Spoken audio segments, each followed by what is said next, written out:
ہمارے یہاں دوروں کی ترتیب ہوتی ہے بالکل. ہمارا جب 12 دن کا دورہ سرگودا مرکز میں چلتا ہے، دورہ ختم ہونے میں 1 گھنٹہ باقی ہو ہم پھر بھی داخلہ دیتے. 1 گھنٹہ باقی ہو تب بھی داخلہ دیتے. سند نہیں دیتے. سند میں شرط ہوتی ہے بھی اتنا پڑھے، پیسے نہیں دیتے. لیکن داخلہ ہمارا بند نہیں ہوتا.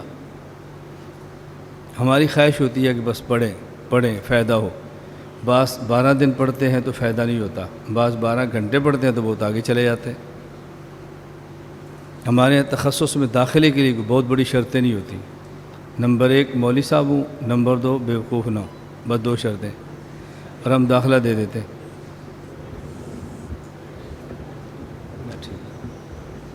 یہ میری بات شاید آپ مذاق سمجھتے ہوں گے، میں یہ مذاق نہیں کر رہا. ہمارے کوئی بھی طالب علم آئے، تخصص تو ہماری 2 شرطیں ہوتی ہیں. نمبر 1 عالم ہو، نمبر 2 بیوقوف نہ ہو، بس داخلہ مل جاتا. اور یہ بات میں آپ کو ہنسانے کے لیے نہیں کہتا، یہ بات میں آپ کو رلانے اور سنجیدہ کرنے کے لیے کہتا ہوں. باصلاحیت طالب علم کو لینا اور کمزور کو نہ لینا، یہ کون سا کمال ہے؟ کمزور کو لو، باکمال بناؤ، یہ ہے آپ کی کمال.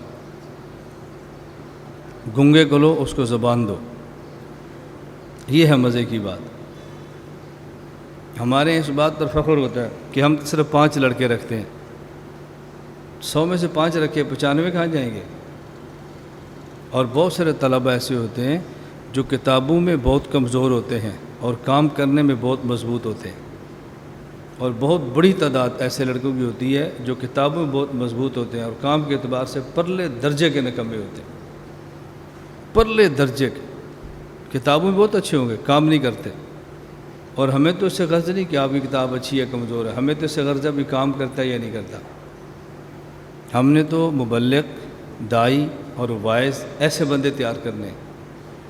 تو ہمیں سے غرض نہیں ہوتی کون کتنا قابل ہے، ہم دیکھتے ہیں کون محنتی کتنا ہے، نیک کتنا ہے، نیت کا کتنا اچھا ہے. بعض لوگ بہت قابل ہوتے ہیں، نیت کے گندے ہوتے ہیں.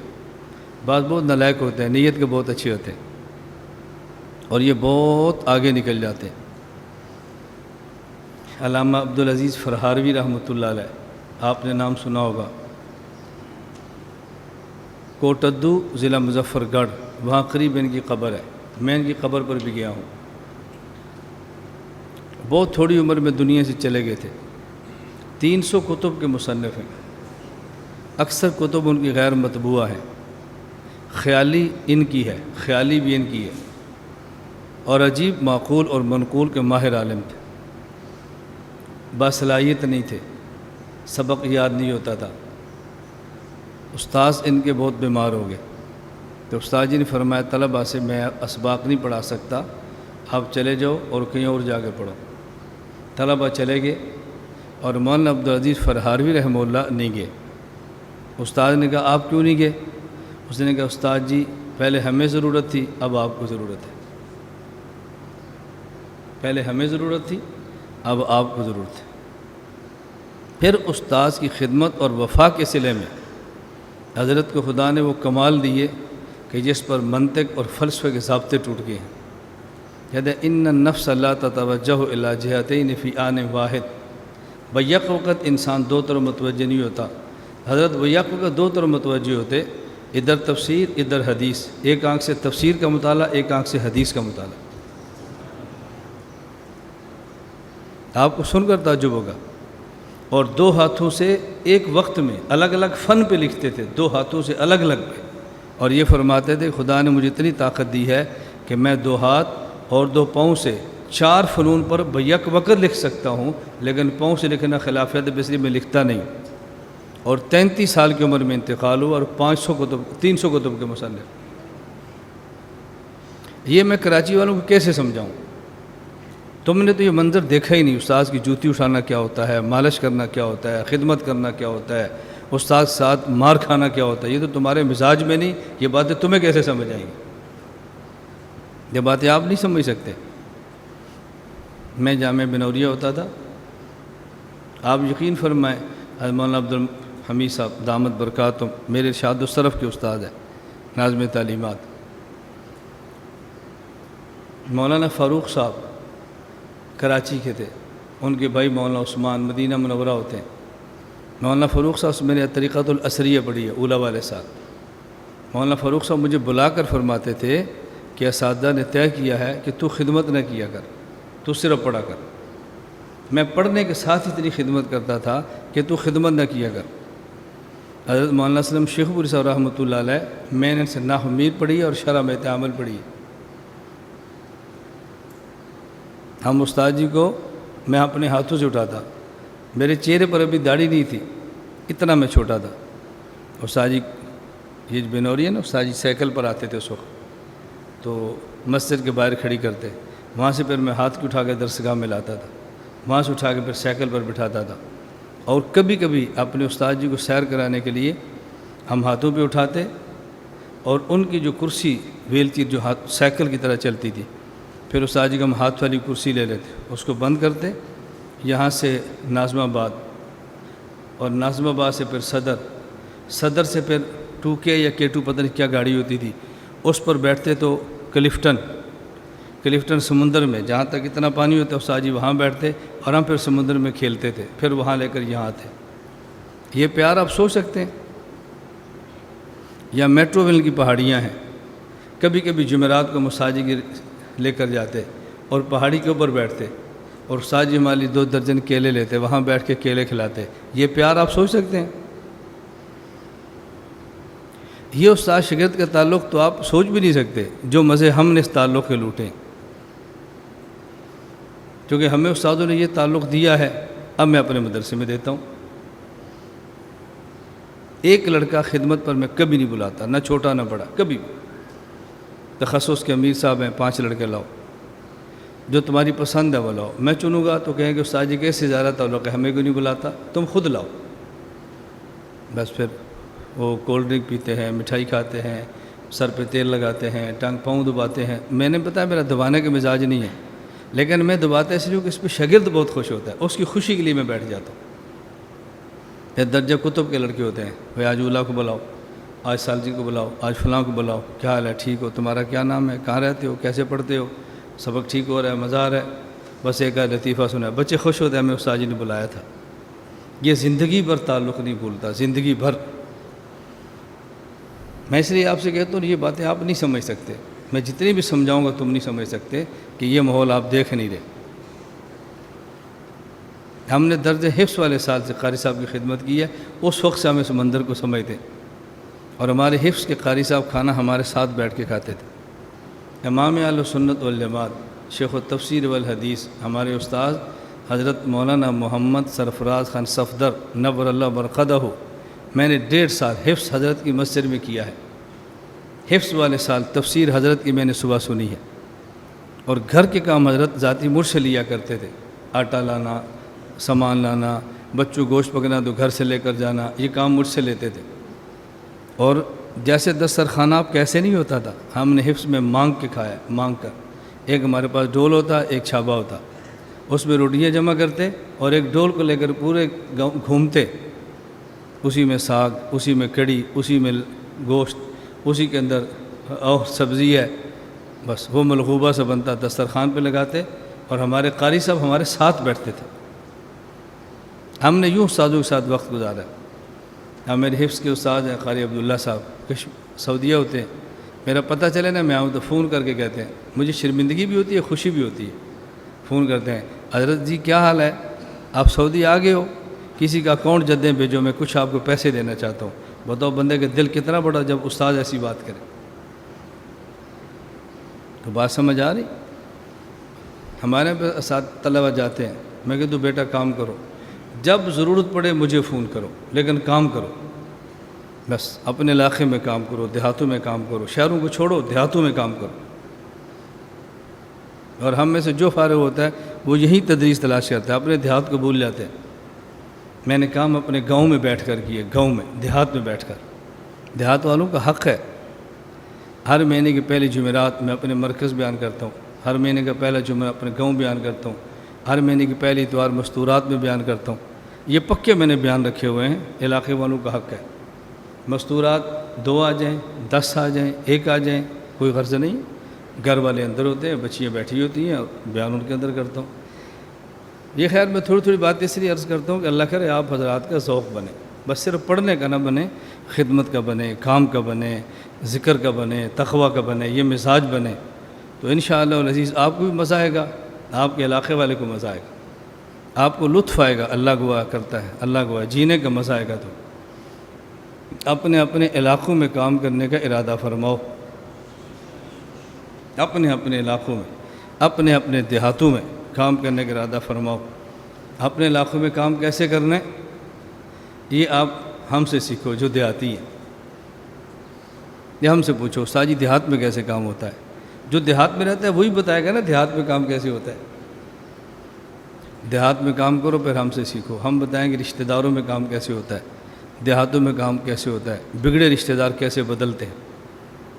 ہمارے یہاں پاؤ کبھی دیہات میں آپ اندازہ فرماؤ گے، کبھی ایک مسجد میں میرے لیے جگہ نہیں تھی، ایک مسجد میں فارغ ہو کر آیا، ایک مسجد میں نے جمعے کا بیان دیا، جمعے کا خطبہ دیا، مصلی پر نماز کے لیے کھڑا ہوا، ایک ذمہ دار نے میرے ہاتھ سے پکڑا اور پیچھے کر دیا، الیاس تو نماز نہیں پڑھانی، پیچھے ہٹ جا۔ میں پیچھے ہٹ گیا، میں پیچھے ہٹ گیا، پھر میں نے تیاری کی، پھر میں نے 5 سال تک تیاری کی، پھر میں گاؤں کی مسجد میں نہیں گیا، ہماری زمین پر جو مسجد ہے پھر میں وہیں نماز پڑھتا تھا، جب آتا سفر سے وہیں پڑھتا، جب آتا وہیں پڑھتا، وہ چھوٹی سی مسجد جو آج مرکز بنا ہے۔ پھر 5 سال کے بعد جب میں نے جمعے کا خطبہ دیا، بیان کیا، پھر خطبہ دیا، مصلی پر کھڑے ہونے سے پہلے میں نے اسپیکر پر اعلان کیا، میں نے کہا میں اب نماز پڑھانے لگا ہوں، جو روک سکتا ہے مجھے روک لے۔ یہ بات کیا نہیں، جب آپ کریں گے سمجھ آئے گی۔ حضور تو بڑے تھے نا صلی اللہ علیہ وسلم، اس لیے فتح مکہ بہت بڑی بات ہے، ہم چھوٹے ہیں، ہماری چھوٹا سا گاؤں ہے۔ تو میں نے کہا میں مصلی پہ کھڑے ہو کے نماز پڑھا رہا ہوں، جو روک سکتا ہے مجھے روک لے، پھر یوں نماز پڑھائے۔ اب اس گاؤں میں ایک مسجد نہیں ہے، اب گاؤں میں لائن میں 3 مسجدیں ہیں، سارا خرچہ گاؤں والے دیتے ہیں اور امام ہمارے ہیں، اور پورا گاؤں عید کی نماز ہمارے مدرسے پڑھنے کے لیے آتا ہے، سیاسی مخالف ہوں وہ بھی آتے ہیں، مذہبی مخالف وہ بھی آتے ہیں، ہم نے پورے گاؤں کو اپنے ساتھ ملا لی۔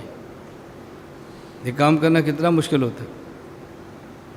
میں کچھ دن پہلے راولپنڈی میں تھا تو کچھ علماء جمع ہوئے، ایک عالم مجھے فرمان لگے آپ کا کام بریلویت کے خلاف نہیں ہے، بریلویت کے خلاف آپ کیوں نہیں کام کرتے؟ میں نے کہا میرا کام ہے لیکن جو آپ کرتے ہیں وہ نہیں ہے، آپ کے یہاں بریلویت کے خلاف کام کرنے کا معنی کہ بریلویوں سے پھڈا ہو، بس پھڈا ہے تو کام ہو رہا ہے، پھڈا نہیں تو کام نہیں ہو رہا۔ میں نے کہا ہمارے گاؤں کے سابقہ امام بریلوی تھے، اور میں نے اپنی زندگی میں اپنی شادی کے بعد بھی دیکھا ہمارے گاؤں میں 2 رجسٹر چلتے تھے، ایک ہمارے پاس اور ایک اسی بریلوی سابقہ امام کے پاس۔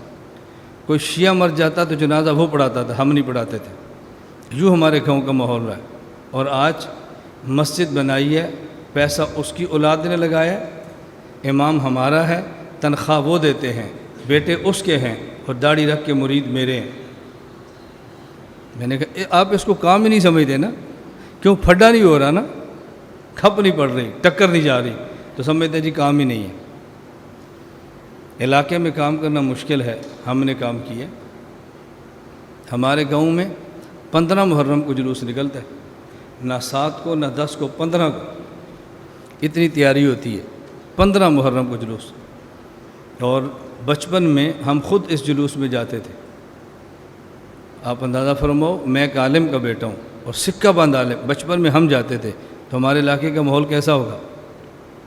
آج 15 محرم آتی ہے تو بندے گننے پڑتے ہیں، کتنے گننے پڑتے ہیں۔ پورا گاؤں چاول دیتا، چینی دیتا، شربت دیتا، دیگے پکتی، اور آج پورے گاؤں سے ایک دانہ چاول کا ان کو نہیں ملتا، ایک سنی ان کے جلوس میں شریک نہیں ہوتا۔ شیعت کے خلاف اور کام کسے کہتے ہیں؟ اور کام کسے کہتے ہیں؟ یہی تو کام ہے، بندے نکال لو۔ اور اسی گھر کے بعض بندے فوت ہوئے اور مرنے سے پہلے کہہ کر فوت ہوئے بھئی ہم سنی ہیں، ہمارا جنازہ آپ لوگوں نے پڑھانا ہے، ہمارا مذہب یہ نہیں ہے، ہمارے باپ کا تھا، ہمارا نہیں ہے۔ بتاؤ اور کام کیا ہوتا ہے؟ لیکن ہم چونکہ اس کام کو سمجھتے نہیں ہیں، میں اس لیے کئی بار آپ سے کہتا ہوں نا کہ یہ کام امت کو نظر نہیں آنا، جب میں مر جاؤں گا، جب لکھا جائے گا، اگلی نسلوں کو پتہ چلے گا کہ اس بندے نے اپنے علاقے میں کام کیسے کیا، میرا آپ کو یہاں کا کام نظر آ رہا ہے، علاقے کا نظر نہیں آ رہا، خیبر پختونخوا کا نظر نہیں آ رہا، بلوچستان کا نہیں آ رہا، کشمیر کا نہیں آ رہا۔ اگر کشمیر کا طالب علم یہاں پر بیٹھا ہو، آپ اس سے پوچھنا بھمبر سے لے کے پھلوائی تک شاید کوئی ایسا شہر ہو جہاں کا میں نے سفر نہ کیا۔ کشمیر کے علماء نے کشمیر کا اتنا سفر نہیں کیا جتنا میں نے کیا۔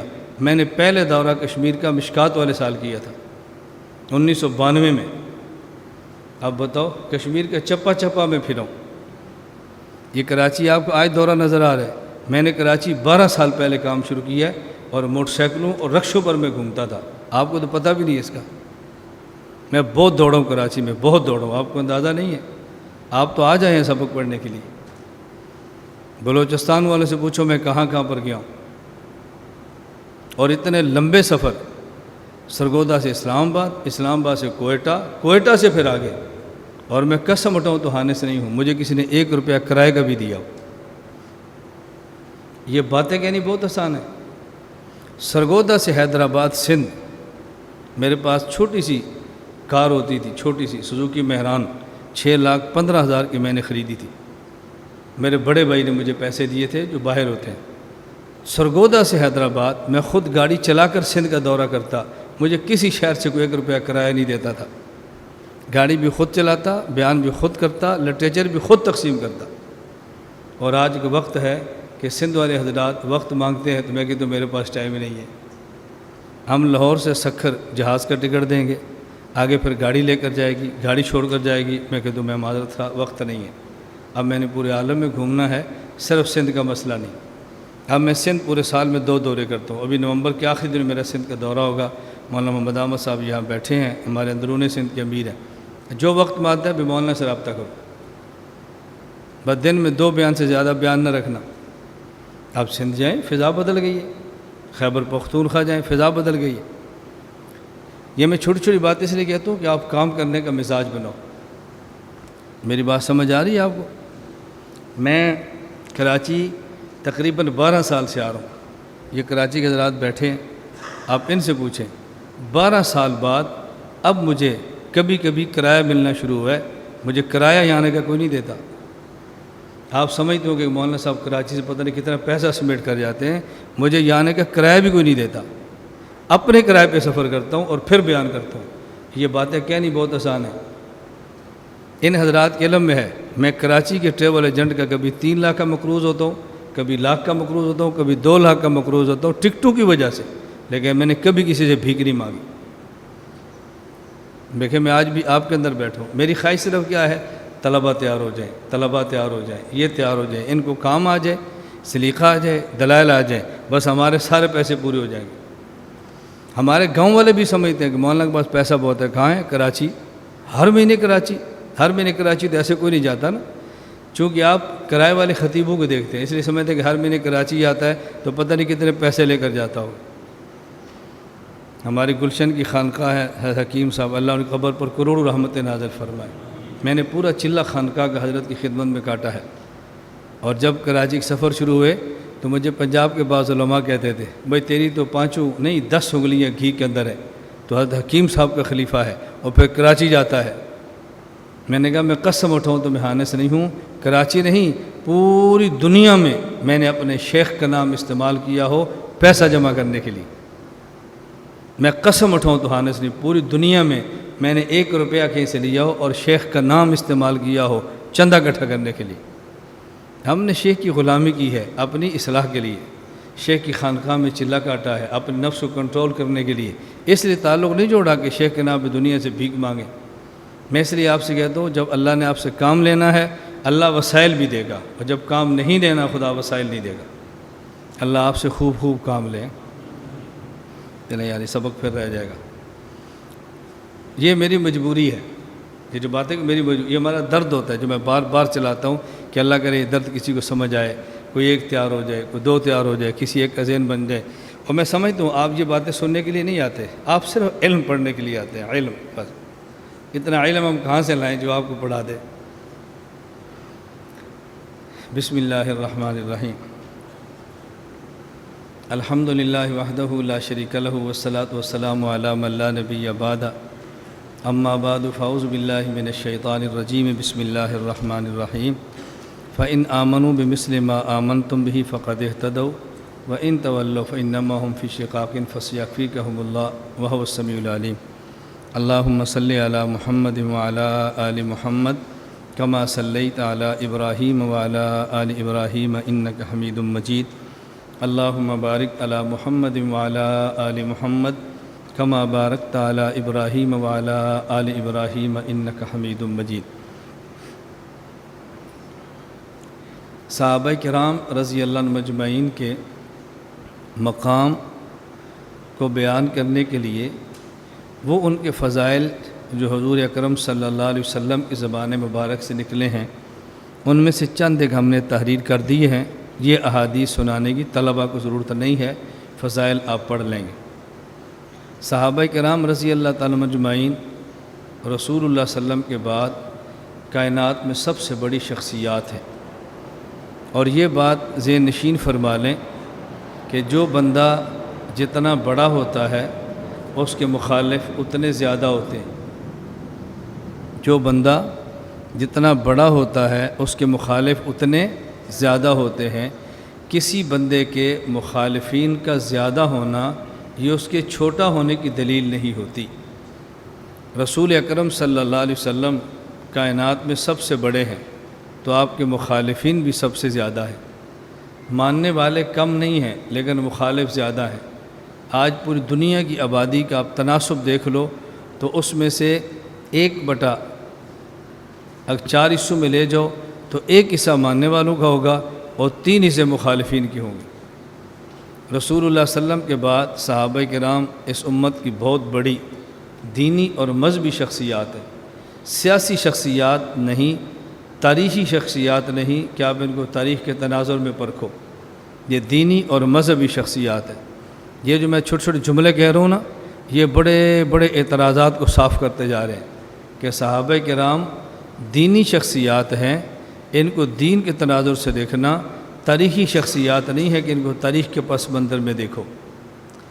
چونکہ بہت بڑے ہیں اس لیے ان کے مخالفین بھی بہت ہیں، ان پر اعتراض کرنے والے معترضین بھی بہت ہیں، لیکن صحابہ کرام رضی اللہ عنہم مجمعین کے بارے میں بنیادی باتیں آپ سمجھ لیں گے تو صحابہ کرام رضی اللہ عنہم مجمعین پر جو بھی اعتراض ہوگا اس اعتراض کا جواب دینا بہت آسان ہوگا۔ اس حوالے سے میں 3-4 باتیں پیش کرتا ہوں، سبق میں اس کو سمجھو۔ پہلی بات، گزشتہ کل میں نے گفتگو کی تھی کہ نبی معصوم ہوتا ہے، صحابی محفوظ ہوتا ہے اور مجتہد معجور ہوتا ہے۔ جب ہم نے یہ بات مان لی کہ صحابی محفوظ ہوتا ہے، اور محفوظ کا معنی ہم نے یہ کیا کہ ان سے گناہ ہو جاتا ہے لیکن اللہ ان کے نامہ اعمال میں باقی رہنے دیتے نہیں۔ نبی معصوم ہے، اللہ ان سے گناہ ہونے دیتے نہیں۔ صحابی محفوظ ہے، ان سے گناہ ہو جاتا ہے، اللہ ان کے نامہ اعمال میں باقی رہنے دیتے نہیں۔ جب یہ نظریہ پڑھ لیا، اب دیکھو صحابہ کرام پر جتنے بھی اعتراضات ہوں گے وہ سارے دفن ہو جائیں گے۔ یہ صحابی نے فلاں گناہ کیا، فلاں سے چوری ہو گئی، فلاں سے زنا ہو گیا، فلاں نے جھوٹ بول لیا، فلاں نے تہمت لگا دی ہے، فلاں نے شراب پی لیا ہے، تو ہم نے ان کو معصوم مانے؟ کیا مانے؟ اعتراض ختم ہو گئے۔ آپ یہ کیوں صفائی دیتے ہیں کہ صحابی نے گناہ نہیں کیا ہے؟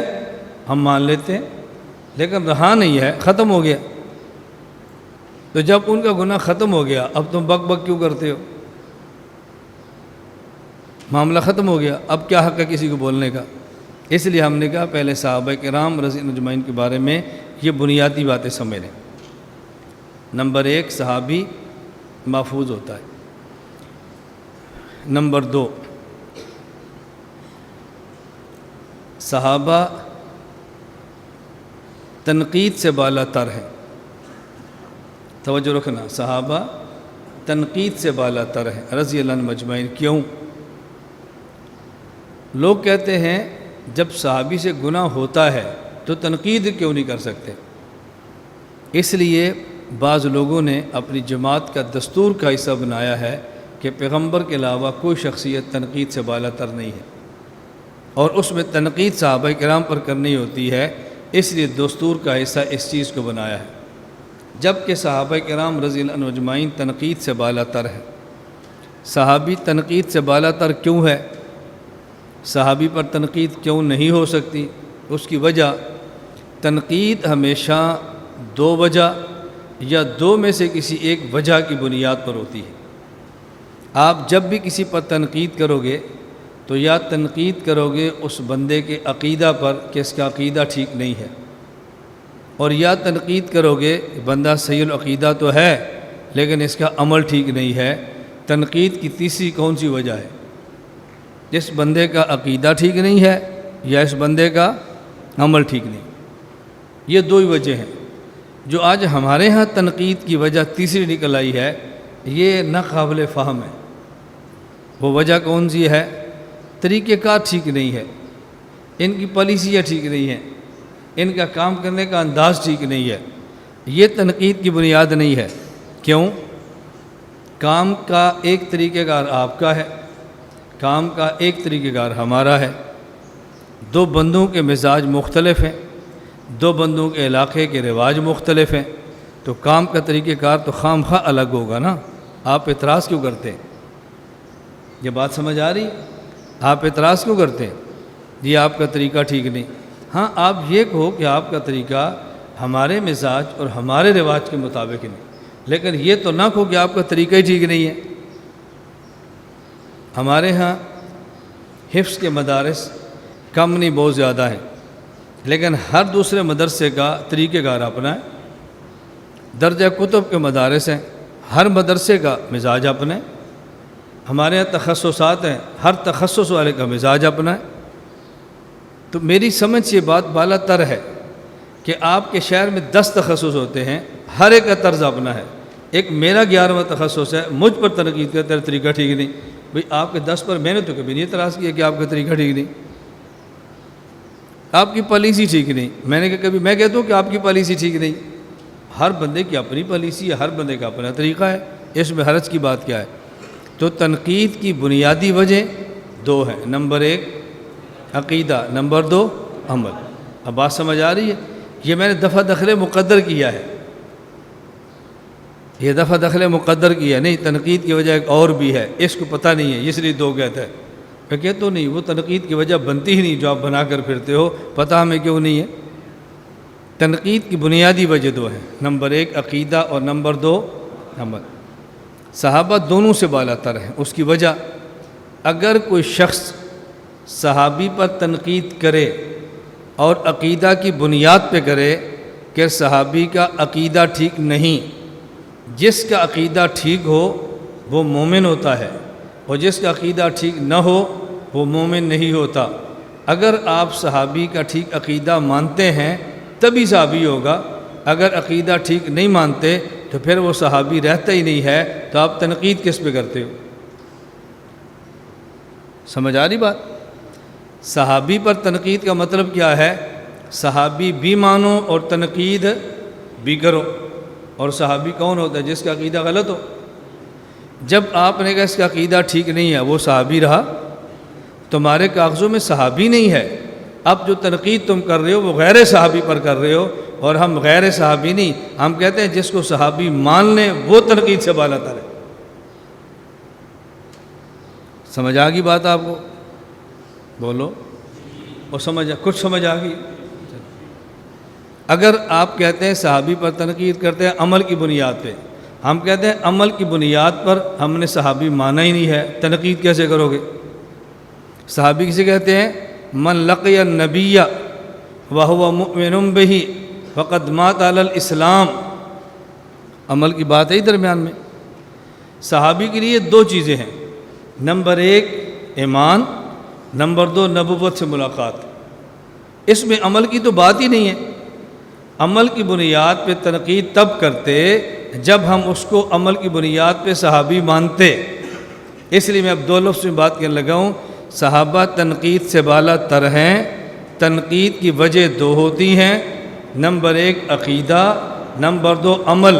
اگر آپ نے تنقید عقیدے پر کی اور صحابی کا عقیدہ ٹھیک نہ مانا، وہ صحابی رہتا ہی نہیں ہے۔ اگر آپ نے عمل کی بنیاد پہ کی تو ہم نے عمل کی بنیاد پہ صحابی کو صحابی مانا ہی نہیں ہے۔ سمجھ آ رہی؟ اس لیے ہم کہتے ہیں صحابہ تنقید سے بالا تر ہیں رضی اللہ عنہم اجمعین۔ دو باتیں۔ تیسری بات سمجھیں، شریعت کے بنیادی اجزاء دو ہیں، نمبر 1 عقائد اور نمبر 2 اعمال۔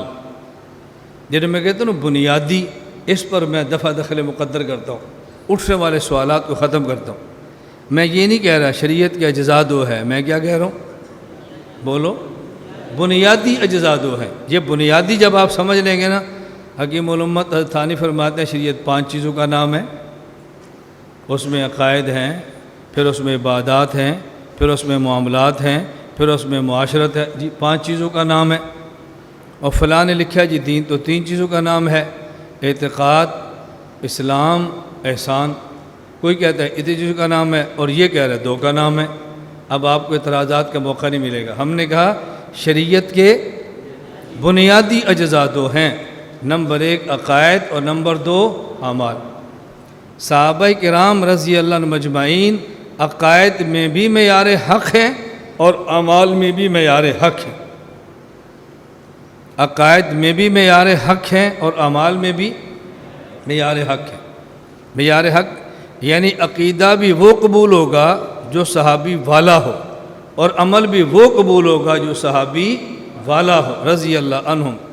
دلیل قرآن کریم میں ہے فَإِنْ آمَنُوا بِمِثْلِ مَا آمَنْتُمْ بِهِ فَقَدِ اهْتَدَوْا۔ اگر تمہارا عقیدہ ایسے ہوا جیسے عقیدہ صحابہ کا ہے تو پھر تمہیں ہدایت ملے گی۔ فَإِنْ آمَنُوا، اگر تمہارا عقیدہ ایسے ہوا جیسے عقیدہ صحابہ کا ہے تو پھر ہدایت ملے گی، وگرنہ نہیں ملے گی۔ اور جب اعمال کی باری آئی وَالسَّابِقُونَ الْأَوَّلُونَ مِنَ الْمُهَاجِرِينَ وَالْأَنصَارِ وَالَّذِينَ اتَّبَعُوهُمْ بِإِحْسَانٍ رضی اللہ عنہم۔ جو صحابہ ہیں مہاجر، جو صحابہ ہیں انصار، یہ بھی وَالَّذِينَ اتَّبَعُوهُمْ بِإِحْسَانٍ، اور وہ لوگ جو ان صحابہ کی اتباع کریں، نقش قدم پہ چلیں رضی اللہ عنہم۔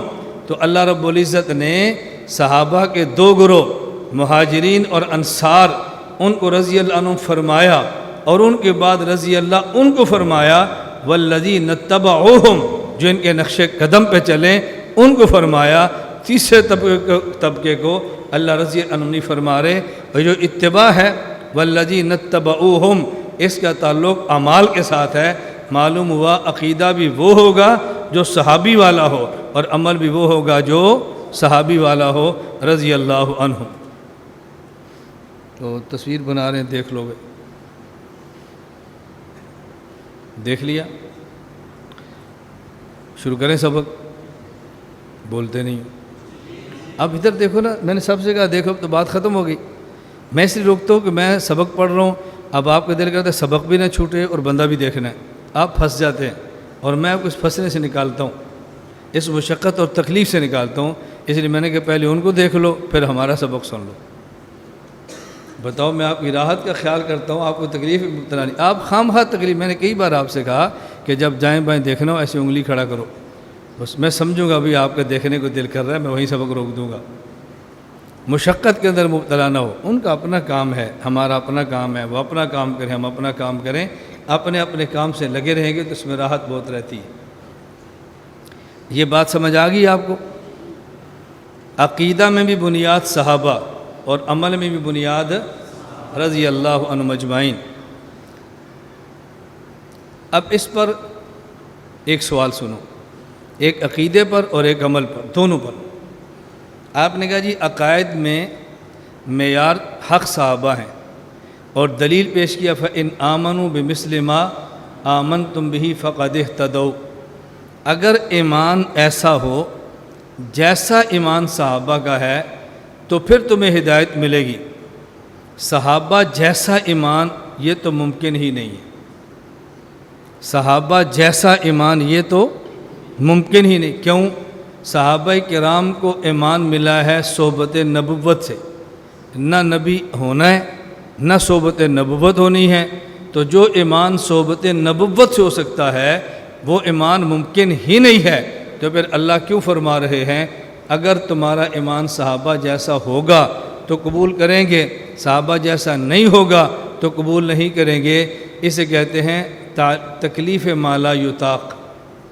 تکلیف یعنی بندے کو مکلف ایسی چیز کا بنانا جو بندے کے بس میں نہ ہو، اس کا نام ہے تکلیف ما لا یطاق۔ میں نے آپ سے کہا تھا اصطلاحات اور مشکل الفاظ کا ترجمہ کرنا سیکھو۔ تکلیف ما لا یطاق کا ترجمہ کیا کرتے ہیں؟ بندے کو ایسی چیز کا پابند کرنا جو بندے کے اختیار میں نہ ہو، یہ تو بندے کے اختیار میں نہیں ہے۔ اور اسے کہتے ہیں تعلیق بالمحال۔ کیا کہتے ہیں؟ تعلیق بالمحال۔ یہ تو تعلیق بالمحال ہے، تکلیف ما لا یطاق ہے۔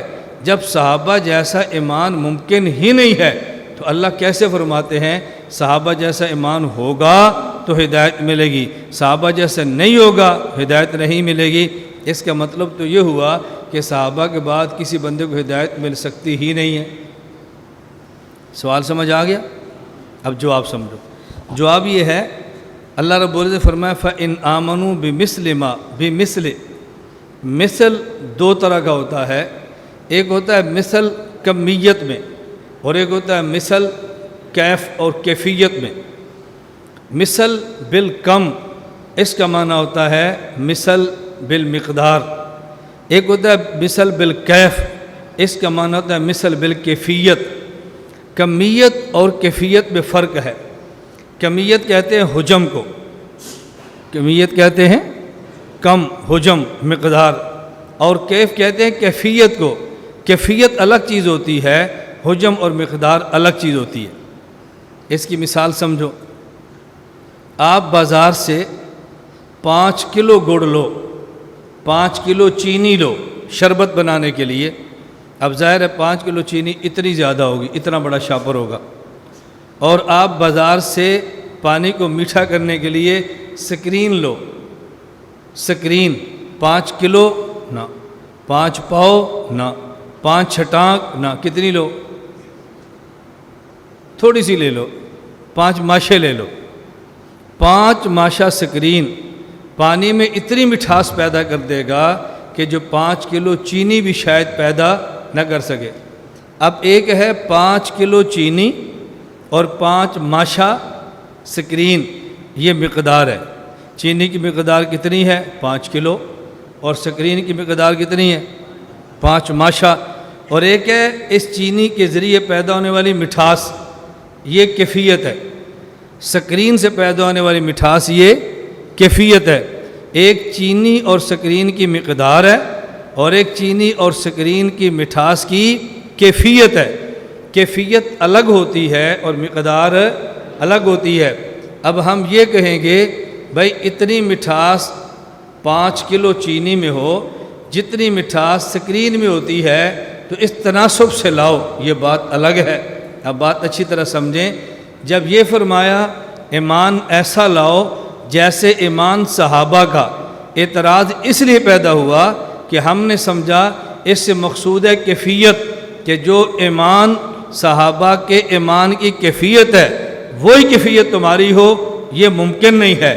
قرآن کریم یہ مطالبہ نہیں کر رہا، بلکہ مراد یہ ہے کہ جو مقدار صحابہ کے ایمان کی ہے وہی مقدار تمہارے ایمان کی ہو۔ اس کا معنی جن جن چیزوں پر ایمان وہ لائے تھے ان چیزوں پر تم نے ایمان لانا ہے۔ جتنی چیزوں پر وہ ایمان لائے اس میں سے ایک بھی چھوڑ دو گے مقدار کم ہو جائے گی اور تمہیں ہدایت نہیں ملے گی۔ لیکن جو کیفیت ان کے ایمان کی تھی نہ اس کا مطالبہ ہے نہ وہ کیفیت ہو سکتی ہے۔ جواب سمجھ آ گیا؟ صحابہ جیسے ایمان کیفیت تو ممکن ہی نہیں ہے۔ بھئی جواب سمجھ آ گیا؟ تو معترض نے کیا سمجھا کہ یہاں مثل سے مراد کیفیت، اور ہم نے کیا سمجھا؟ ہم بھی کیفیت ہی سمجھتے تھے۔ میں نے آپ سے کہا تھا نا کہ میں ایک چیز بنیاد بنا کر عقائد سمجھاتا ہوں۔ معترض نے اعتراض اس لیے کیا کہ وہ سمجھا نہیں مثل سے مراد کیا ہے، اور ہم جواب اس لیے نہیں دے پا رہے کہ ہم بھی نہیں سمجھے مثل سے مراد کیا ہے۔ اگر وہ سمجھتا یا مثل سے مراد کمیت ہے اعتراض نہ کرتا، ہم سمجھتے مثل سے مراد کمیت ہے، ہم جواب دے لیتے، اعتراض والا بھی کیفیت سمجھتا رہا، جواب والے بھی کیفیت سمجھتے رہے، اس لیے الجھن کے اندر مبتلا ہوئے۔ صحابہ کرام رضی اللہ عنہ مجمعین کے ایمان کی جو کیفیت ہے وہ صحبت نبوت کی وجہ سے ہے، اور وہ بندے کے اختیار میں ہرگز نہیں ہے۔ اتنی بات سمجھ آ گئی؟ یہ جو ہم نے کہا صحابہ اعمال میں معیار ہیں، اس پر بھی سوال ہے۔ اس پر سوال کیا ہے؟ آپ حضرات کہتے ہو کہ صحابہ کرام رضی اللہ عنہ مجمعین یہ اعمال میں معیار حق ہیں، تو صحابہ اعمال میں معیار حق کیسے ہو سکتے ہیں؟ صحابہ کرام رضی اللہ عنہ مجمعین تو گناہ کرتے تھے۔ کتنے صحابہ ہیں؟ حضرت معاذ رضی اللہ تعالیٰ عنہ، ان سے زنا ہوا ہے، ان سے زنا ہوا ہے۔ فاطمہ مخزومیہ رضی اللہ عنہا، ان سے چوری ہوئی ہے۔ حضرت حسان بن ثابت، حضرت مستہ، حمنہ، ان سے تہمت کا گناہ ہوا ہے۔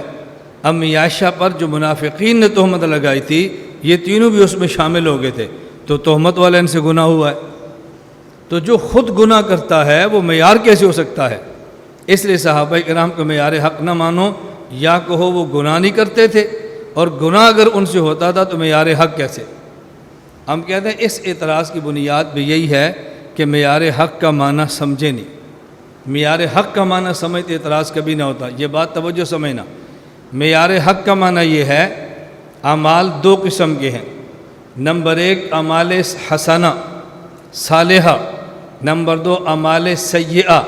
ایک ہے عمل خیر، ایک ہے عمل شر، ایک ہے نیک عمل، اور ایک ہے برا عمل۔ اچھی طرح بات سمجھنا، معیار حق کا معنی یہ ہے کہ نیک اعمال وہ کرنے ہیں جو صحابہ کرام نے فرمائے، اور گناہ سے بچنا ہے، گناہ نہیں کرنا۔ لیکن خدا نخواستہ اگر گناہ ہو جائے تو پھر دیکھنا ہے کہ صحابہ سے گناہ ہوا یا نہیں ہوا۔ اگر ان سے گناہ ہوا تو گناہ کے بعد جو کیفیت ان کی تھی وہی کیفیت ہماری ہو، یہ ہے معنی معیار حق کا۔ معیار حق کا معنی سمجھ گئے؟ گناہ نہیں کرنا اللہ نے منع فرمایا ہے، اور کرنے نیک اعمال ہیں، لیکن نیک اعمال کون سے کریں گے؟ جو صحابہ نے کیے رضی اللہ عنہ مجمعین۔ اور اگر گناہ ہو جائے تو پھر دیکھیں گے کہ جو معیار ہیں ان سے گناہ ہوا یا نہیں ہوا۔ اگر ان سے گناہ ہو گیا تو پھر گناہ کے بعد تڑپنے اور توبہ کی جو کیفیت ان پہ سوار تھی وہی کیفیت ہم پر بھی ہو۔ ان پر کیفیت پیغمبر کی صحبت کی وجہ سے ان کی شان کے لائق تھی، اور ہماری کیفیت پیغمبر کی دوری کی وجہ سے ہماری حیثیت کے مطابق تھی، لیکن کیفیت توبہ ہونی چاہیے۔ یہ جو میں نے گفتگو کی ہے نا، میں نے دفع دخل مقدر کر دیا، پتہ نہیں آپ کے ذہن میں دخل بھی ہے کہ نہیں، اور میں دفع بھی کرتا پھر رہا ہوں۔ آپ کہو گے ابھی تو استاد جی آپ ابھی تو یہ کہہ رہے تھے کہ مثل سے مراد کمیت ہے، کیفیت نہیں ہے، ہم کیفیت وہاں تک پہنچ نہیں سکتے، اور ابھی 2 منٹ بعد آپ نے موقع بدل لیا کہ اگر گناہ ہو جائے تو گناہ کے بعد جو کیفیت ان کی تھی وہ کیفیت ہماری ہو، وہ تو ہو ہی نہیں سکتی۔ ابھی آپ نے کہا وہ دخل مقدر سمجھ آ گیا، اس لیے میں نے اس کو دفع کر دیا کہ ان کی کیفیت نبوت کی شان کے مطابق، نبوت کی صحبت کی وجہ سے ان کی شان کے مطابق ہے، اور ہماری کیفیت نبی کی دوری کی وجہ سے ہماری حیثیت کے مطابق ہے، لیکن تڑپنے کی کیفیت ہونا ضروری ہے۔ اب سمجھ گئے ہو نا؟ حضرت امام نسائی رحمہ اللہ تعالی بہت خوبصورت تھے، محدث تھے، جوان تھے، خوبصورت بھی تھے، تقوی کا نور بھی تھا۔ ان پر ایک عورت عاشق ہو گئی امام نسائی رحمہ اللہ پر۔ حضرت امام نسائی رحمۃ اللہ علیہ قضاء حاجت کے لیے ایک باغ میں گئے، اس عورت نے دیکھا، چھلانگ لگائی، پیچھے وہ بھی پہنچی۔ حضرت امام نسائی رحمۃ اللہ سے دوڑے، اور گناہ کی نوبت نہیں آئی، بچ کے آگے۔ حضرت امام نسائی رحمہ اللہ کی جوانی گزری، بڑھاپا شروع ہوا، اس عورت کا عشق ذہن میں آیا۔ حضرت امام نسائی سوچنے لگے جب جوان تھا اگر اس عورت کی خواہش کو پورا کر دیتا اور بعد میں توبہ کر لیتا کیا فرق پڑتا تھا؟ یہ خیال آیا تو رونے لگ گئے، بہت روئے اس بات پہ کہ جب گناہ کرنے کی ہمت تھی تو گناہ نہیں کیا، اب گناہ کرنے کی ہمت نہیں ہے تو وہی گناہ کرنے کا خیال مجھے آ رہا ہے، رونے لگے۔ روتے ہوئے حضرت امام نسائی رحمہ اللہ کی آنکھ لگ گئی۔ جب سوئے تو رسول اکرم صلی اللہ علیہ وسلم کا دیدار ہوا۔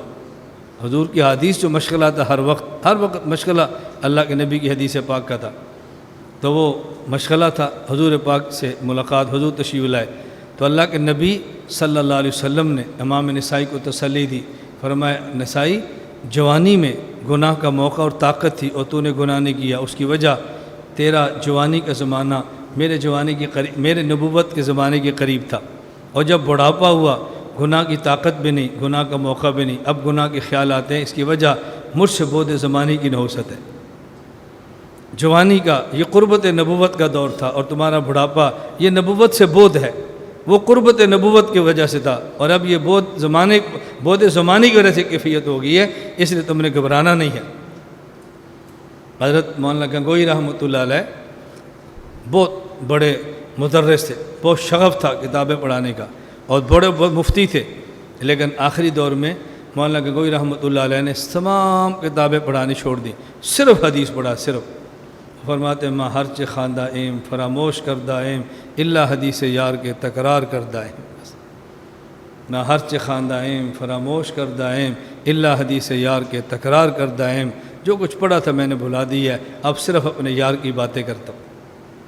تو آپ کی ذہن نہ بنانا کہ جب بوڑھے تھے تو ان کے پاس علوم تھے ہی نہیں، اس لیے ان کی آخری عمر کی باتیں حجت ہی نہیں ہیں، یہ نیا فتنہ نہ کھڑا کر دینا۔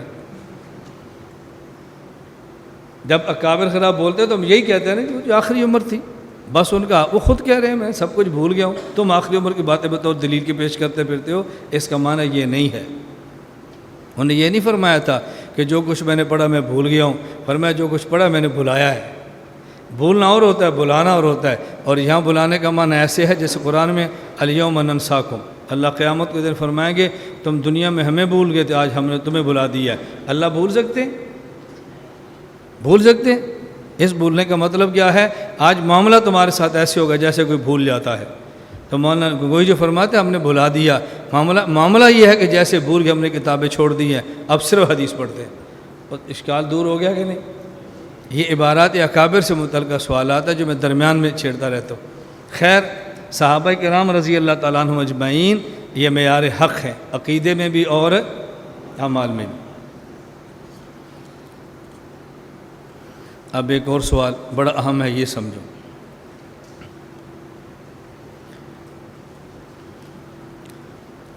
نبی کو علیہ السلام کہتے ہیں، صحابی کو رضی اللہ عنہ کہتے ہیں، اور بعد والے ولی کو رحمۃ اللہ علیہ کہتے ہیں۔ غیر نبی کو علیہ السلام کہنا گناہ نہیں ہے، یہ اچھی طرح بات یاد رکھنا، یہ آگے جا کر میں بات کر دوں گا تاکہ آپ الجھنیں دور ہو جائیں۔ نبی کو علیہ السلام، صحابی کو رضی اللہ عنہ، اور بعد والے ولی کو رحمۃ اللہ علیہ کہتے ہیں۔ تو بعض حضرات نے اعتراض کیا ہے، اعتراض تو اوروں پر بھی ہے، لیکن بطور خاص صاحب ہدایہ کا نام لے کر اعتراض کیا، اس لیے ہم نے ہدایہ کی عبارت پیش کی ہے۔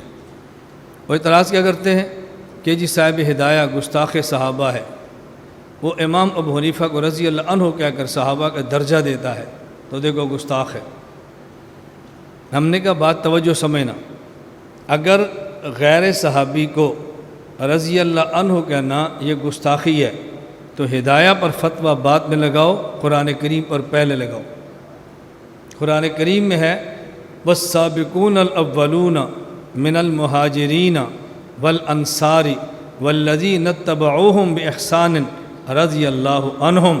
اللہ رب العزت نے جس طرح مہاجرین صحابہ کو رضی اللہ عنہم فرمایا، انصار صحابہ کو رضی اللہ عنہم فرمایا، تو بعد والے اولیاء کو بھی رضی اللہ عنہم فرمایا۔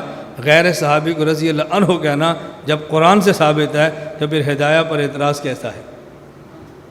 پھر ہدایہ پر اعتراض کیسا ہے؟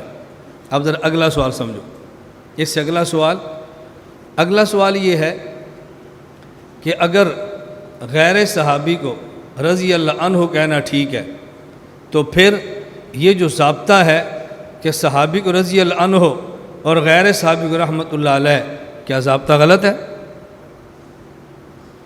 کیا ضابطہ غلط ہے؟ ہم نے کہا نہیں، ضابطہ ٹھیک ہے۔ تو پھر کیا قرآن کی آیت غلط ہے؟ ہم نے کہا آیت بھی ٹھیک ہے۔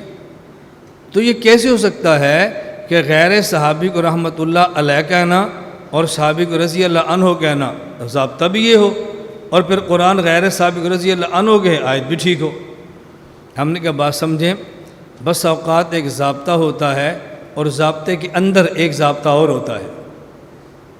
ہم حنفی ہیں، ہمارے امام کی نظر بہت گہری ہے، اس لیے امام کی برکت سے پوری گہری تو نہیں لیکن کچھ نہ کچھ ہم بھی اندر جا کے ضابطے دیکھتے رہتے ہیں۔ ضابطے کے اندر ایک ضابطہ اور ہے، ضابطے کے اندر ایک ضابطہ اور ہے۔ اس پر ایک اور بات بھی سن لیں، ضابطے کے اندر ایک ضابطہ اور ہے، وہ کیا ہے؟ صحابی کو رضی اللہ عنہ اور غیر صحابی کو رحمۃ اللہ علیہ، یہ اصطلاح اس لیے بنائی ہے اگر ایک ایسا نام کسی کتاب میں لکھا ہو جو نام نبی کا بھی ہو، جو نام صحابی کا بھی ہو، جو نام بعد والے ولی کا بھی ہو، تو ہمیں بعد والوں کو کیسے پتہ چلے گا یہ نام نبی کا ہے، صحابی کا ہے یا بعد والے ولی کا ہے؟ اس میں فرق کرنے کے لیے نبی کے ساتھ علیہ السلام، صحابی کے ساتھ رضی اللہ عنہ اور بعد والے ولی کے ساتھ رحمۃ اللہ علیہ۔ حضرت محمد نے فرمایا صلی اللہ علیہ وسلم، پتہ چل گیا کہ کون ہے؟ نبی۔ حضرت عیسیٰ نے فرمایا علیہ السلام، پتہ چل گیا کون ہے؟ نبی۔ اور جب حضرت محمد نے فرمایا رضی اللہ عنہ تو پتہ چلا کہ کون ہے؟ صحابی۔ حضرت محمد نے فرمایا رحمۃ اللہ علیہ تو پتہ چلا کون ہے؟ تو یہ الفاظ تھے فرق کرنے کے لیے۔ اگر کسی شخص کا غیر نبی ہونا اتنا متعارف ہو جائے، اتنا مشہور ہو جائے کہ ہر بندہ سمجھے یہ نبی نہیں غیر نبی ہے، اس کو علیہ السلام کہہ بھی لیں کوئی فرق نہیں پڑتا۔ جس طرح بس اوقات حضرت علی کو علیہ السلام کہتے ہیں اور بس اوقات حضرت مریم کو علیہ السلام کہتے ہیں، ہر بندہ جانتا ہے کہ مریم نبی نہیں تھی، نبی کی ماں تھی، نبی نہیں تھی، نبی کی ماں تھی۔ بالکل اسی طرح حضرت امام اعظم ابو حنیفہ نور اللہ مرقدہ کا غیر صحابی ہونا اتنا معروف ہے کہ ہم بھی مانتے ہیں، امام صاحب کا مخالف بھی مانتا ہے، اس لیے آپ ان کو رحمۃ اللہ علیہ کہہ دو پھر بھی ٹھیک ہے، رضی اللہ عنہ کہہ دو تب بھی ٹھیک ہے۔ یہ ضابطہ تھا اشتباہ سے بچنے کے لیے، اور جہاں اشتباہ نہ ہو وہاں رضی اللہ عنہ بھی ٹھیک ہے، رحمۃ اللہ علیہ بھی ٹھیک ہے۔ اور ہم کہتے ہیں یہ اعتراض اگر دیانت کے ساتھ ہوتا، توجہ رکھنا، یہ اعتراض اگر دیانت پر ہوتا تو پھر ہم پر اعتراض بھی ہوتا، سعودیہ پر اعتراض بھی ہوتا۔ کیوں؟ حضرت امام اعظم ابو حنیفہ کے ساتھ رضی اللہ عنہ جتنا نمایاں سعودی حکومت نے لکھا ہے اتنا نمایاں دیوبند کی دنیا میں کسی مسجد میں نہیں لکھا ہوا۔ اللہ تعالیٰ آپ کو توفیق عطا فرمائے، آپ جا کر اس کو دیکھیں۔ مسجد نبی کا جہاں آپ بیٹھے ہیں مثال کے طور پر موجودہ حال، یہ ترکی حرم ہے جو ترکوں نے بنایا، باہر سین میں کھڑے ہو جائیں وہاں چھتریاں لگی ہیں، اس کے پیچھے پھر برآمدہ ہے، پھر چھتریاں، پھر برآمدہ۔ آپ ترکی حرم سے باہر نکلیں اور آپ قبلہ کی طرف منہ کر کھڑے ہوں، اوپر لکھا ہوگا اللہ، نیچے لکھا ہوگا محمد صلی اللہ علیہ وسلم، دائیں جانب لکھا ہوگا ابو بکر، بائیں جانب عمر، پھر آگے عثمان، پھر آگے علی، پھر ابو ہریرہ، پھر عباس، پھر حسن، پھر ابو ہریرہ اور پھر حسین۔ پھر آپ ادھر پشت کریں اور ادھر برآمدے کی طرف منہ کریں تو یہاں نبی پاک صلی اللہ علیہ وسلم کا روضہ مبارک، اس کے آگے جو صحابی کا نام ہے، پھر چھتری، اور چھتری کے بالکل سیدھ میں جو پہلا ستون ہے وہاں لکھا نعمان بن ثابت رضی اللہ عنہ، نعمان بن ثابت رضی اللہ عنہ۔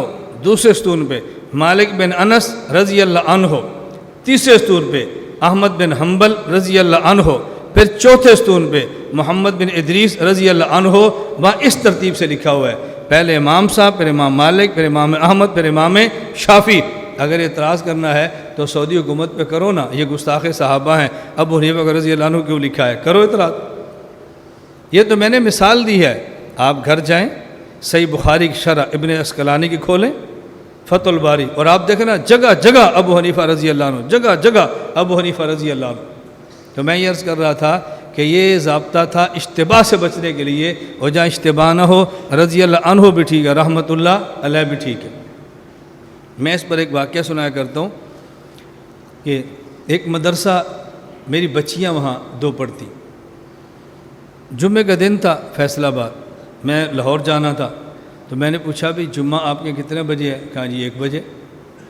میں وہاں میں نے کہا جمعہ میں آپ کیا پڑھتا ہوں. وہ بہت خوش ہوئے، کہا بیان بھی آپ کرو، خطبہ بھی دو، نماز بھی پڑھاؤ. میں نے بیان بھی کیا، خطبہ بھی دیا، نماز بھی پڑھائی. نماز کے بعد کمرے بیٹھے، محتم صاحب نہیں تھے اور مدرس ذمہ دار موجود تھے.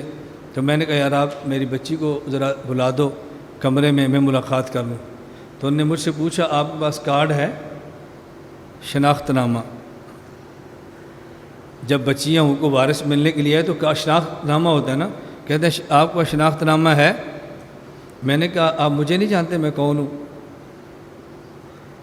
اور یہ شناخت نامہ تو ہوتا ہے جب بندے کا خدشہ ہو، بھئی 1000 بچی ہے، بھائی لینے والا کون آیا، تو مجھے آپ جانتے نہیں میں کون ہوں. کہا جی مولانا صاحب معذرت. میں نے کہا نہیں، شناخت نامہ وہاں ہوتا ہے جہاں اشتباہ ہو. جہاں اشتباہ نہ ہو وہاں شناخت نامہ ہو پھر بھی ٹھیک ہے، نہ ہو پھر بھی ٹھیک. یہ رضی اللہ عنہ رحمۃ اللہ کا فرق تب ہوتا ہے جب اشتباہ ہو. جب اشتباہ نہ ہو پھر رضی اللہ عنہ بھی ٹھیک ہے، رحمۃ اللہ علیہ بھی ٹھیک ہے. اور سمجھ آ گئی؟ میں نے اس طرح مثالوں کا ایک پورا خزانہ جمع کیا ہوا ہے. خزانہ ہر عقیدے کو سمجھانے کے لیے کسی علاقے میں جاتا ہوں نا، وہاں جب مثالیں تو میں فوراً محفوظ کرتا ہوں اپنے دماغ میں. واپس آ کر پھیلوں کا حصہ بناتا ہوں، یہ مثال، یہ مثال، یہ مثال. ابھی تو آپ کے ہاں 4تھا دن ہو گیا، کل 5واں دن پورا ہونا ہے، اور میں سمجھتا ہوں کہ آپ کے عقائد کی بات تو شروع ہی نہیں ہوئی نا. چند ایک فائلیں ہیں، چند ایک مسئلے ہیں، اب تو بات ہی نہیں شروع ہوئی کہ آدمی سے لے کر آگے بڑھے. اس میں تو یوں سمجھے جیسے آدمی چکھتا ہے، بس چکھا ہے آپ نے اور کچھ بھی نہیں. ضابطے کے اندر ایک ضابطہ اور ہوتا ہے. ایک بات اور سنا دوں کیونکہ آپ کے 11:30 بج گئے نا، وقت آپ کا پورا ہو گیا. اگر آپ اجازت ہو تو میں ایک بات اور سنا دوں. ضابطے کے اندر ایک ضابطہ اور ہوتا ہے، اس پر میں ایک بات کہنے لگا. وہ بات کیا ہے کہ مجھے اب کس نے اعتراض کیا آپ خود ہی سمجھ جاؤ گے نا. ہمارا عقیدہ ہے کہ نبی کریم صلی اللہ علیہ وسلم مدینہ منورہ میں ہے، اللہ ہر جگہ پر ہے. اور بعضوں کا عقیدہ نہیں، اللہ کے نبی ہر جگہ پر ہے. تو انہوں نے ایک دلیل پیش کی اللہ کے نبی کے ہر جگہ ہونے پر صلی اللہ علیہ وسلم. کہا جی صحیح بخاری میں ہے کہ جب قبر میں مردے کو دفن کرتے ہیں فرشتہ پوچھتا ہے من ربک، تیرا رب کون ہے؟ جو کہتا ہے ربی اللہ. دوسرا سوال یہ پوچھتا ہے ما تقول فی ھذا الرجل. صحیح بخاری میں من نبیک نہیں، ما تقول فی ھذا الرجل. پھر پوچھتا ہے ما نبیک، ما دینک، تیرا دین کیا ہے؟ اس نے کہا اللہ کے نبی ہے مدینہ میں. مثال کے طور پہ بندے کی قبر ہے کراچی میں، اور فرشتہ کہتا ہے ما تقول فی ھذا الرجل. ھذا آتا ہے قریب کے لیے، ذالک آتا ہے بعید کے لیے. اگر حضور قبر میں نہیں آتے، مدینہ میں ہے، تو فرشتہ کہے ما تقول فی ذالک الرجل. وہ کہتا ہے نہیں ما تقول فی ھذا الرجل. اس سے معلوم ہوتا ہے حضور قبر کے اندر ہے. پھر ایک وقت میں ایک مردہ نہیں، لاکھوں دفن ہوتے ہیں، لاکھوں قبروں میں فرشتہ کہتا ہے ما تقول فی ھذا الرجل. تو پتہ چلا حضور ہر قبر کے اندر ہوتے ہیں. دلیل سمجھ آ گئی؟ میں نے کہا آپ کی دلیل کی بنیاد یہ ہے کہ قریب ہو تو ھذا، دور ہو تو ذالک. چونکہ یہاں ما تقول فی ھذا کہا، اس سے پتہ چلا کہ حضور پاک قبر کے اندر ہیں. اگر ذالک کہتا تو پتہ چلا کہ دور مدینہ میں ہے. میں نے کہا قرآن کریم میں ہے ابراہیم علیہ السلام نے جب مشرکین کی تردید کی، جو ستارے چاند اور سورج کو پوجتے تھے، فلما جن علیہ اللیل رأى کوکبا قال ھذا ربی، یہ رب ہے میرا. ابراہیم علیہ السلام جس طرز میں بات کریں وہ طرز سمجھو، پھر اشکال پیدا نہیں ہوگا. فرمایا یہ رب ہے، یہ میرا رب ہے. اب سوال نہیں ہو رہا نا. اور جب یہ ترجمہ کرو گے نا فلما جن علیہ اللیل، جب رات چھا گئی پھر ستارے کو دیکھا، فرمایا ھذا ربی، یہ میرا رب ہے. اب آپ کو سوال کرنا پڑے گا کہ جھوٹ ہے، پھر جواب دینا پڑے گا کہ مطلب کیا ہے. ترجمہ ایسا کرو سوال پیدا ہی نہ ہو. جب رات چھا گئی اور ستاروں کو دیکھا تو کیا فرمایا؟ ترجمہ کرو کیا فرمایا؟ یہ رب ہے. اب سوال ہوگا. میں اس لیے آپ سے کہتا ہوں کہ ترجمہ کرنا سیکھو، سوالات ختم ہو جائیں گے. اب ترجمہ ایسا کہ جب سوالات پیدا ہو جاتے ہیں. پھر میں ایک جملہ کہتا ہوں تو پھر آپ نے کہنا اپنی تعریفیں کرتے ہیں. میں کہتا ہوں میں آپ کا خطیب نہیں، میں آپ کا وکیل ہوں. خطیب ایسی باتیں کر جب اعتراضات ہوتے ہیں، وکیل سوچ کے دلیل دیتا ہے کہ اس پر اعتراض نہ ہو. ہم اس لیے ترجمے ایسے کرتے ہیں. میں نے کہا آپ کی دلیل کی بنیاد کیا دی؟ ھذا دور قریب کے لیے، اور ذالک ابراہیم علیہ السلام فرماتے ہیں ھذا ربی. تو ستارہ دور تھا یا قریب؟ تو ہاذا کیوں فرمایا؟ پھر تو ذالک کا کہنا چاہیے تھا نا. تو وہ بھی تو دور والے کو ہاذا کہہ رہے ہیں. اگر فرشتے نے ما تقول فی ہاذا کہہ دیا تو اعتراض کیسے ہوا؟ اچھا مولانا صاحب پھر ضابطہ غلط ہے. قریب والے کو ہاذا، دور والے کو ذالک. میں نے کہا ضابطہ تو یہی ہے. تو پھر قرآن غلط ہے. ہم نے کہا قرآن بھی یہی ہے. اب ان دو کو جمع کرنا آپ کے بس میں نہیں ہے. جب میں کہتا ہوں نا بس میں نہیں ہے، وہ آپ کے بس میں نہیں ہے. آپ اس بس ہماری کو توڑ نہیں سکتے پتھر شتر مار کر بھی. اب ان دونوں کو جمع کرنا آپ کے بس میں نہیں ہے. اب جمع کرنا سیکھو. میں نے کہا قبلہ اس ضابطے کے اندر ایک اور ضابطہ ہے، وہ تمہارے علم میں نہیں. کہا جی وہ کیا؟ میں نے کہا ہاذا آتا ہے قریب کے لیے، ذالک آتا ہے بعید کے لیے.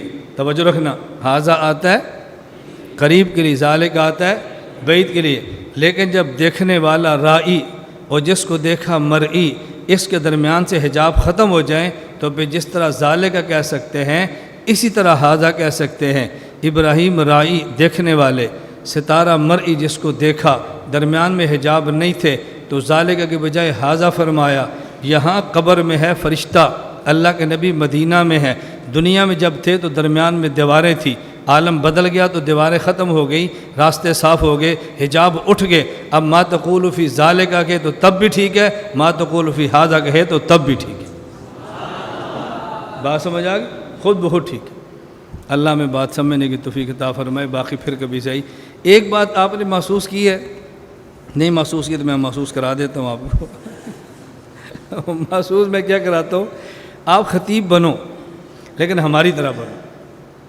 مولانا ابو قادری ہے، مولانا عاطف ہے، استاد، ہماری طرح خطیب بنو. آپ کو جی کیا مطلب؟ جب سمجھ آئے تو کیا کہنا ہے؟ جب سمجھ آئے تو کیا کہنا ہے؟ جب کیا کہنا ہے؟ نہیں سمجھ آ رہی بات؟ جب سمجھ آئے تو کیا کہنا ہے؟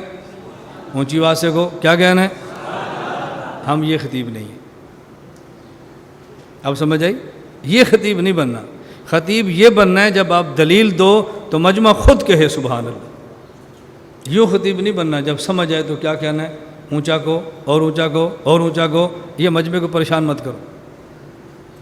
نہیں، آپ میری بات کو سمجھو. آپ ہماری ٹیم پوری دیکھ رہے ہو، یہ ہماری تیار کردہ ٹیم ہے. ہماری ٹیم کے کسی فرد نے کبھی آپ کو نہیں کہنا سبحان اللہ کو. آپ سبحان اللہ کہنے پر مجبور ہوں گے. آپ کے بس میں نہیں کہ آپ سبحان اللہ مت کو. 27 رمضان میرا پنڈی بیان تھا تو میں نے بیان کے دوران کہا، میں نے کہا میں سبحان اللہ نہیں کہلواتا، لیکن جب میں دلیل دوں گا تو آپ سبحان اللہ کہنے پر مجبور ہوں گے. آپ سبحان اللہ کنٹرول کرنا چاہو تب بھی نہیں کر سکتے. یہ دعویٰ کرنا چھوٹی بات ہے. جب پھر میں نے بیان میں دلائل شروع کی ہے نا، سبحان اللہ تو شروع ہو گئی. مجھے ایک خاتون کا فون آیا، باضابطہ میری شاگرد نہیں ہے. اس نے تحاوی اور 2-4 سبق مجھ سے موبائل پہ پڑھے ہیں کہ استاد جی مجھے 1-2 سبق پڑھا دیں، میری خواہش ہے میں آپ سے شاگرد ہو جاؤں، میری خواہش ہے. ان کا مجھے فون آیا. انہوں نے کہا رات میرے ابو آپ کے بیان میں تھے اور ابو نے گھر آ کر ہمیں کہا کہ جب مولانا صاحب نے فرمایا نا کہ میری دلیل ختم ہوگی تم سبحان اللہ پر مجبور ہو جاؤ گے، تو میں نے طے کیا کہ یار سبحان اللہ نہیں کہنا. لیکن جب دلیل ختم ہوتی تو میں بھی کہتا سبحان اللہ. میں خود کو کنٹرول نہیں کر سکا. مولوی صاحب ٹھیک کہتے. میں ایک جگہ جلسے پر تھا، مجھ سے پہلے کہ نعت خان نے کہا بھائی آپ نے چلانا ہے تو ہم نے چلنا ہے، سبحان اللہ ہماری خوراک ہے، ہمیں خوراک ملتے رہے گی تو چلیں گے. اس کے بعد میرا بیان تھا، میں نے کہا بھی ان کو بس پر بٹھاؤ یہ جائے، اس نے اپنی خوراک کھا لی ہے، یہ جو دیسی بکرا پڑا ہو یہ ہمیں کھلاؤ. یہ تو اپنی خوراک کھا چکے سبحان اللہ والی نا. ہم تو فرشتے نہیں ہیں بھائی، بشر ہیں. ہم تو دیسی مرغے پر چلتے ہیں، سبحان اللہ پر نہیں چلتے. دیسی مرغا دیسی گھی میں کھلاؤ پھر ہمارا بیان سنو، بکرے کی یخنی کھلاؤ پھر ہمارا بیان سنو. ان سی خوراک آپ نے کھلا دی ہے، ہماری خوراک بیان کے بعد ہوگی انشاءاللہ. میں یہ باتیں آپ کو اس لیے سمجھاتا ہوں، مولوی انجن ہوتا ہے، عوام ڈبے ہوتے ہیں. ڈبے انجن کو نہیں چلاتے، انجن ڈبوں کو چلاتا ہے. یہ جلسوں مت کہا کرو آپ نے ہمیں چلانا ہے، عوام سے کہو کہ ہم نے آپ کو چلانا ہے. یہ میں غلط کہہ رہا ہوں ٹھیک کہہ رہا ہوں؟ آپ کہہ دو نا ٹھیک ہے تب بھی ٹھیک ہے، آپ کہہ دو غلط ہے یہ تب بھی ٹھیک ہے. یہ آپ بہت خوش نہ ہونا کہ ہم تائید نہ کرتے تو اس کی بات ہی ٹھیک نہ ہوتی. وآخر دعوانا الحمدللہ رب العالمین. لا الہ الا اللہ، لا الہ الا اللہ، لا الہ الا اللہ، ما لنا رب سوا. لا الہ الا إلا الله لا إله